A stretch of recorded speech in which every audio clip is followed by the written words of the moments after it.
नमस्कार, मैं doctor Nidhi Patwardhan, cataract and refractive surgeon, Nandadeep eye hospital Sangli से।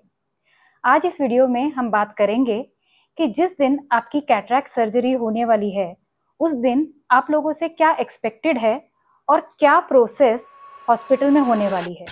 कैटरैक्ट सर्जरी से पहले आपकी आंखों का पूरा चेकअप ओपीडी में हो चुका होता है और उसके बाद आप काउंसलर से मिलते हैं। काउंसलिंग होने के बाद आपको एक टोकन पेपर देते हैं जिसमें आपकी सर्जरी का पैकेज, लेंस, कैटरैक्ट सर्जरी का डेट और आपका रिपोर्टिंग टाइम रहता है। इसके अलावा एक आपको फिटनेस लेटर भर के दिया जाता है जो आपको आपके फिजिशियन से चेकअप होने के बाद भरवा के लेना होता है। इसके अलावा हम एक मेडिसिन देते हैं जिसमें एक ड्रॉप्स रहती हैं और एक टैबलेट रहती है। ड्रॉप्स जो रहती हैं वो आप सर्जरी से 2 दिन पहले चालू करते हैं। ये ड्रॉप्स से आपकी आंखें सर्जरी के लिए प्रिपेयर होती हैं और जो मेडिसिन होती है वो सर्जरी के दिन आपको खानी होती है ताकि आप थोड़ा सा रिलैक्स्ड रहते हैं। इसके अलावा एक विजिटर्स पास दिया जाता है जो कि आपके साथ में जो अकम्पनिंग पर्सन रहता है उसके लिए हॉस्पिटल में एंट्री के लिए ज़रूरत रहती है। अब आपको जो भी शरीर की बीमारी रहेगी जैसे कि डायबिटीज़, शुगर, अस्थमा, तो उसकी जो भी मेडिसिन्स हैं वो आप चालू रखिए।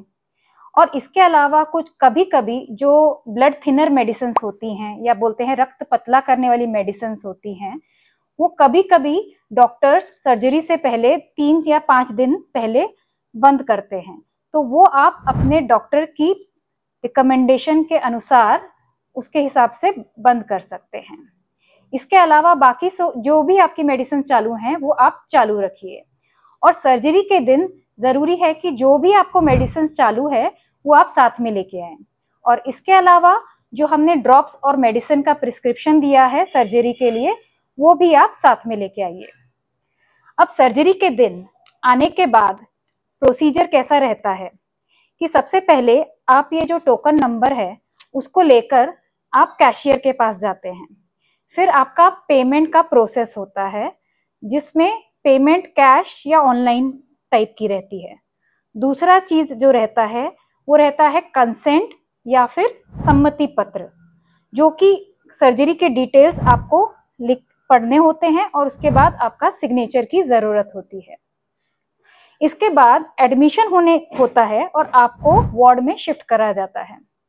वहाँ पे एक नर्स रहती है जो आपका जनरल चेकअप करती है और उसके बाद में आपकी मेडिसिन चेक करती है और आपको डायलेटिंग ड्रॉप्स यानी कि आपकी जो भौली और पुतली रहती है उसको बड़ा करने के लिए ड्रॉप्स डालती है।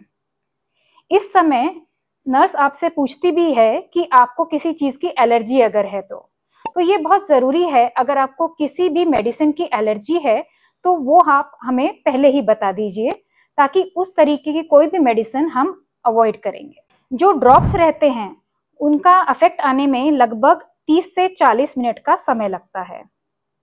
उसके बाद में हम आपको ओटी में शिफ्ट करते हैं।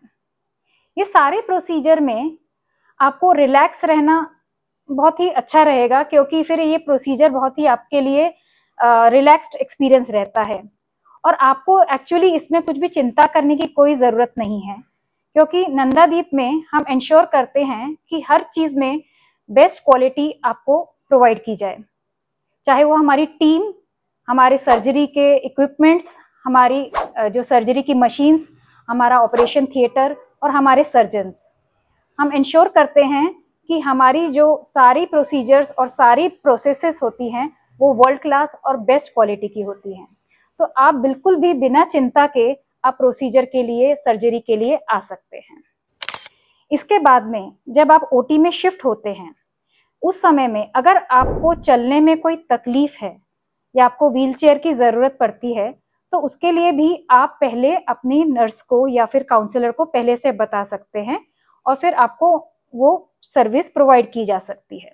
आप जब ओटी में पहुंचते हैं उस समय आपकी जो आंख जिसकी सर्जरी होनी है उसमें बधिर करने वाली, भूल देने वाली ड्रॉप्स डाली जाती है। नॉर्मली कई लोगों को शंका रहती है क्या हमें आंखों के अंदर इंजेक्शन दिया जाएगा, तो एक्चुअली आजकल के ज़माने में ये जो सर्जन्स हैं, ये जो सर्जरी है ये बहुत ही एडवांस हो चुकी है और काफ़ी ज़्यादा परसेंटेज में 99% से ज़्यादा केसेस में ये सर्जरी हम टॉपिकल यानी कि भूल देने वाली ड्रॉप्स के बेसिस पे ही कर लेते हैं। उसके बाद हम उस आंखों को क्लीन करते हैं आसपास का एरिया और फिर सर्जरी में आपको वो सर्जन की टेबल पे शिफ्ट करते हैं। अगर आपको कुछ कमर या गर्दन की कुछ तकलीफ है तो ये भी बात आप असिस्टेंट्स को बता सकते हैं और उसके सपोर्ट के लिए आपको जो भी ज़रूरत रहेगी, जैसे कि सपोर्ट नेक के नीचे या फिर गर्दन के नीचे या पैरों के नीचे, तो वो आपको एक्स्ट्रा प्रोवाइड किया जा सकता है। उसके अलावा क्योंकि ऑपरेशन थिएटर में एयर कंडीशनर रहता है तो कुछ कुछ पेशेंट्स को ठंड ज़्यादा लगती है, तो उसके लिए भी अगर आपको लगता है तो आपको एक्स्ट्रा चादर की प्रोवाइड की जा सकती है। अब आंखों के आसपास वाला एरिया हमने बीटाडीन और वो सोल्यूशन लगा के स्टेरलाइज किया होता है, तो ये ज़रूरी है कि आप उस आंख के आसपास वाले एरिया को टच ना करें, नहीं तो वो फिर से हमें क्लीन करना पड़ता है। ये ज़रूरी है क्योंकि ये वाला एरिया को हमने बैक्टीरिया और जंतु फ्री किया हुआ होता है, तो अगर आपने टच किया तो फिर से हमें दोबारा क्लीन करना पड़ता है।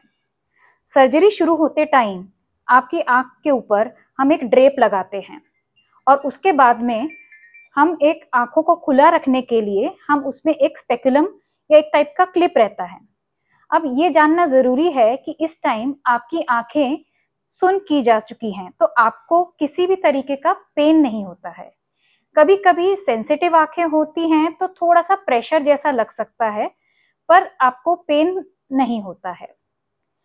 इस समय अच्छा रहता है कि अगर आप अपनी आंखें बड़ी खोलें, ताकि वो आपकी आंखें अगर बड़ी खुलेंगी तो स्पेस जो सर्जरी का है वो ज़्यादा ओपन मिलता है और सर्जरी करने में थोड़ा इजी और फास्ट रहता है।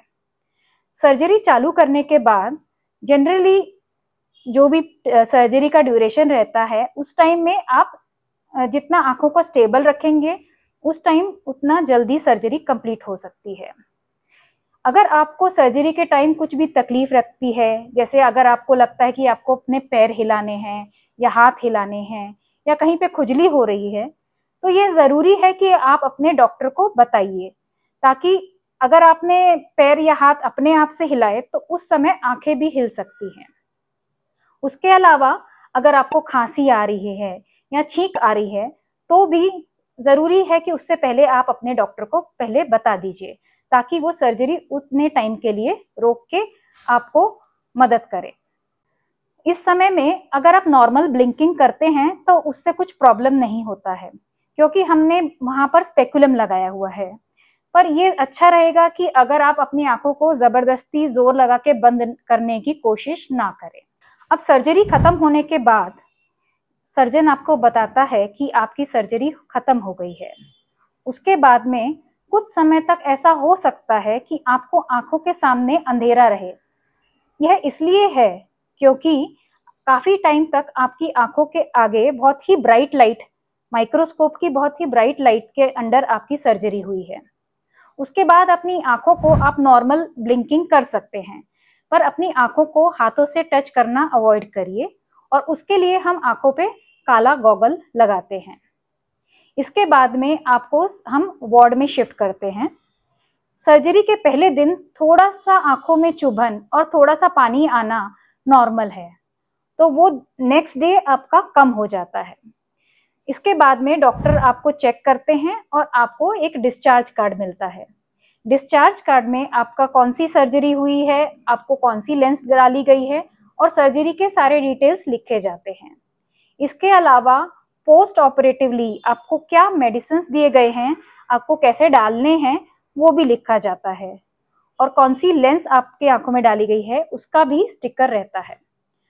इम्पॉर्टेंट बात यह है कि अगर आपको कोई भी ऐसे सिम्टम लगते हैं जिसमें आपको ज़्यादा पेन, वाटरिंग या रेडनेस लगता है नेक्स्ट 1 to 5 डेज में, तो आपको इमरजेंसी नंबर पे कांटेक्ट कर सकते हैं। ज़्यादातर केसेस में फर्स्ट पोस्ट ऑपरेटिव डे मतलब सर्जरी के पहले दिन ही थोड़ा सा वाटरिंग और पानी आना का तकलीफ हो सकती है।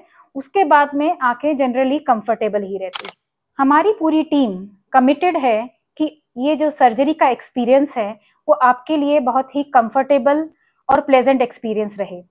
इसको रिलेटेड अगर आपको कोई भी शंका या कोई आपकी अगर तकलीफ है तो आप कभी भी आप हेल्पलाइन नंबर या अपने डॉक्टर को डायरेक्टली संपर्क कर सकते हैं। धन्यवाद।